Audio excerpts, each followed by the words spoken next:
Oh my God. What the hell? Man, this is too easy. Look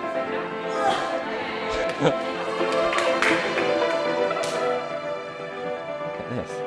Nice job. Just stay there. I'm going to give her a little lift just to help a little bit. Let your shoulders come forwards a tiny little bit of your fingers. Yeah, that's it.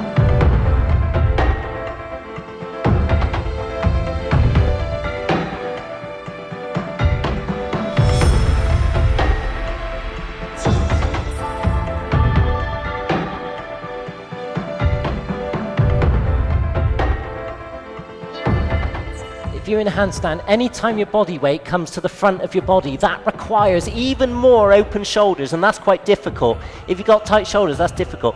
But anytime you let a leg hang over the top, your shoulder angle can be a bit more relaxed.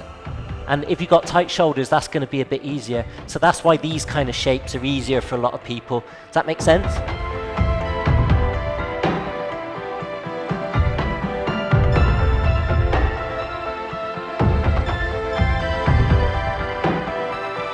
Absolutely perfect. Point your toes. Couldn't be better. That's it. Yay. Awesome.